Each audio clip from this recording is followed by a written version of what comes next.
Welcome to day number 4 here at SEC Media Days in Nashville, Tennessee. Ben Portnoy joining us here from the state, covering South Carolina and, of course, the Masters. He's got his gear on. Also, you've been here all day. You've been here all week, so you've covered every single team. And I guess we'll start with day number 4 in general. We got Lane Kiffin taking shots at NIL. We started the week with Greg Sankey talking about NIL. It seems like every coach is very proud of their state's laws. But Sankey is not. What was your general takeaway? I didn't think it was as abrasive as it could have been this week.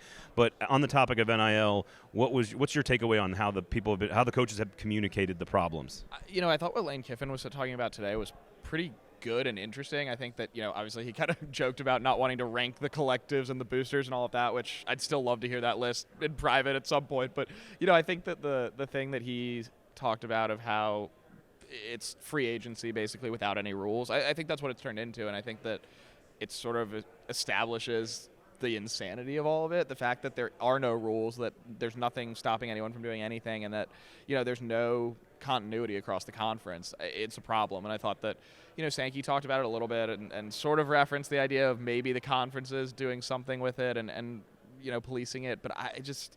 Again, without the NCAA doing something, which they kind of can't, without Congress doing something, we'll see whether they actually do something. I mean, it's a mess, and there's not really any good way to put it back together. Well, and I thought it was going to kind of take over the football conversations, but I feel like, all the distractions at Georgia and with Hugh Freeze and NIL, it wasn't really as big of a factor. Even Nick Saban was kind of chill this week. So from a football perspective, you've been here all week. What do you think, what is new to you now that you've been here for 4 days, something that you didn't think about, something you've changed your opinion on from an actual football standpoint?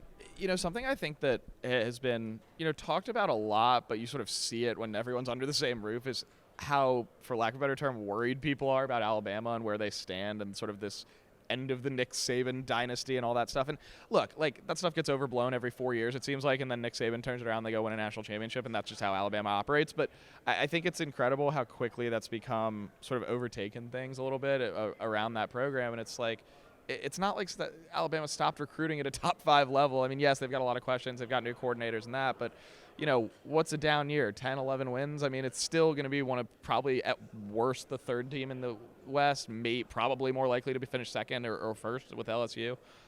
That's been the thing that I think has been interesting to see how much people have kind of latched onto that. Do you have a vote? Did you vote LSU or Bama in the West? I took LSU. LSU number 1. All right, that's not a surprise face. I'm getting people on YouTube telling me that, why are you reacting that way?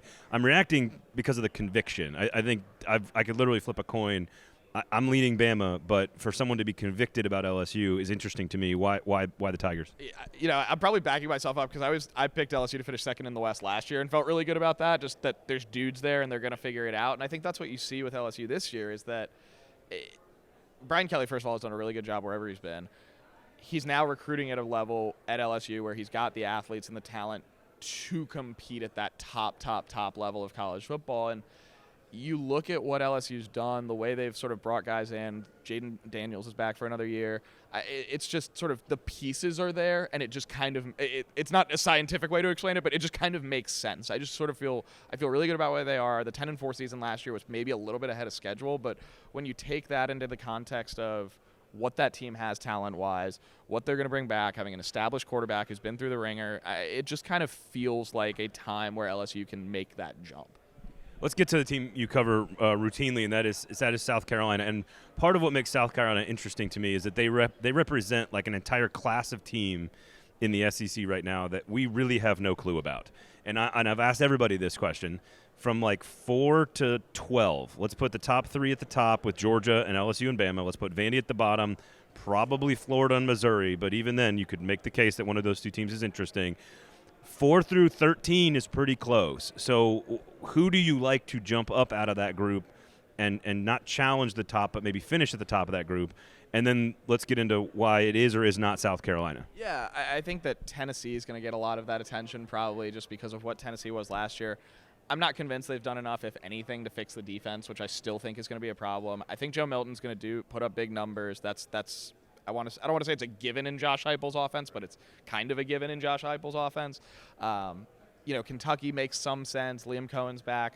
I still don't think that fixes all of their offensive line issues because the offensive line was still bad and it's still got a lot of issues it's got to sort out. Devin Leary coming in I think is interesting. And then, on South Carolina, it's kind of the thing we saw last year of, we joked about this the other day, of sort of, you've got usually you get halfway through a season, you're kind of like, okay, I kind of have a feel for what this team's going to be.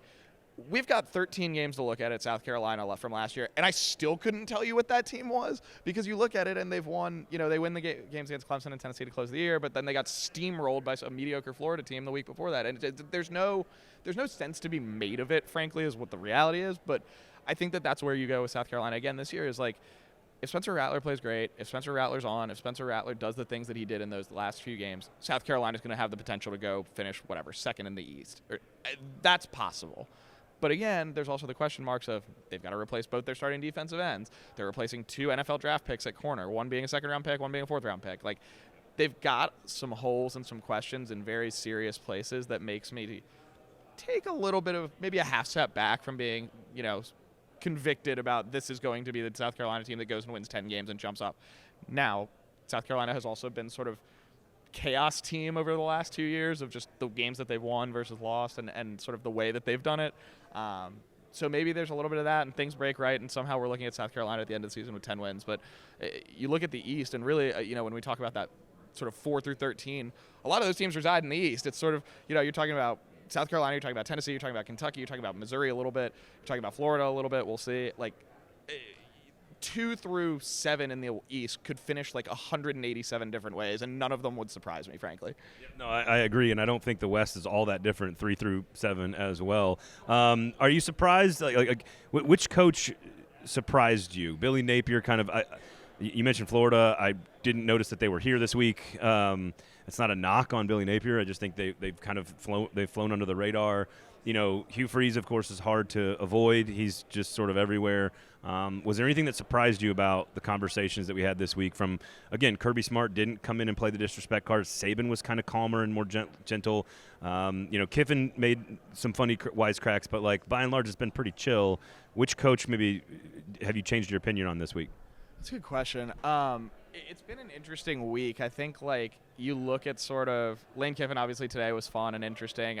I felt like this was the most, for lack of a better term, endearing Kirby Smart's been at the podium. He was kind of in a good mood, very charming and fun, and you don't get that a lot with Kirby in media settings. It's kind of his least favorite thing to do most of the time, and that is what it is. Everyone's different. That's fine, but I thought he was in a really cheery mood considering everything that's going on around the Georgia program right now, off the field really more than on the field. But I think that was a little surprising. Saban, like you said, was relatively tempered. Brian Kelly obviously kind of opening things up this week was interesting, but you've seen it sort of all week, and we'll see what we get with Heupel, and Beamer's obviously has talked today too. So it's been interesting, and I think that there's definitely, it's just been kind of a very mellow week as far as these things go. I think I don't know, maybe this is just a hunch here. I think it's because we have so many unknowns on the field. We have so many unknowns off the field. Everybody's kind of optimistic. Every fan base is kind of happy about where their team is, or at least somewhat excited. Auburn fans are more excited than Alabama fans are, which is nuts.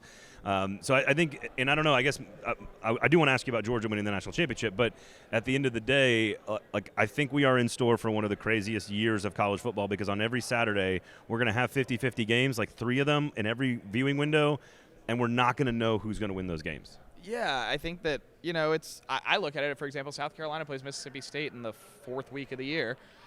That game, like, to me, screams, we're going to look up and say, oh, that was one of the best games of the year, and nobody talked about it. It's sort of just under the radar. It happens, and I think we're going to get a lot of games like that where it's sort of, there's just going to be a lot of chaos. It's going to be a lot of chaotic things going on because there's so much uncertainty. And look, at the end of the day, obviously someone's going to win, someone's going to lose, but I think that lends itself to a really fun season where you've got so many teams that have so many question marks. It's not really just Georgia's got everyone back, they're going to go win another national championship. Even Georgia's got questions. They've got to replace a starting quarterback. They got to replace guys on the defense, and obviously they've done it pretty dang well the last 2 years, but it's still – there's still a lot of question marks, and I don't think this is a year where the SEC – there are years, especially under Nick Saban, where it's sort of Alabama and everyone else, or it's been Georgia and everyone else, and you get that, or it's been LSU and everyone else, all right? Like, that happens. It's just this year there's so many question marks that it's really hard to put a real feel or a barometer on, like, 3/4 of the league this year. I mean, even Vanderbilt, right? Like, Vanderbilt was 5-7, beat Florida and Kentucky last year. It's not a given that Vanderbilt's going to finish last in the East this year. It's kind of it makes for a fun football season, I think. So I guess we'll end and I'll let you go with Georgia. It feels like a hot take to say that they're not going to win the national championship. They are clearly number one. It's why Kirby can't play the disrespect card this year the way he did last year. But they're clearly the best team. And if we didn't know the last 2 years happened, we would clearly be picking Georgia. Like, it's not like – so I guess is that are you on board with not winning the national championship? Are they steamrolling people again? Like, where are you on Georgia? I think Georgia, I mean, they're going to be in the conversation, right? Georgia has recruited too well to not be in the conversation. Like, it's just, say what you will about recruiting rankings, but they're more of a science these days than they were 10 years ago. And there's a reason that the teams that recruited a top 10 level and a top 5 level are always playing for national championships, are always in the conversation in November, December. And I think Georgia's one of those programs, obviously. I still think the quarterback thing is interesting. Say what you will about Stetson Bennett, but he's a generational guy for Georgia. He won 2 national titles. Certainly, there's some limited upside if you want to put it that way. But like, the dude still won 2 national championships, and you're replacing that. That's hard. I'm with you. I'm a little more sort of trepid on Georgia, but I think it's fair to say there's enough question marks there. And again, kind of what I said about LSU, it just feels like LSU feels more like a certainty than Georgia does right now, I think. Okay, all right, that's interesting. What I feel about Georgia is that they're not going to win the national championship, but I do not have any feelings about anyone else, and I don't have the stones to say it's Florida State or Penn State or USC, although I think Florida State's going to play in the national championship game against Georgia, so maybe that's where I should be. Washington won 10, 11 games, and Michael Penix is probably going to be in the Heisman conversation for most of this year when he throws for, a gajillion yards. Like, there's sort of – that's all of college football this year a little bit. It's going to be a great year. Ben Portnoy, the State, covering South Carolina and all things SEC as well. So appreciate your time, of course. Everybody, thank you for listening. Thank you for watching. We'll talk to you guys next time.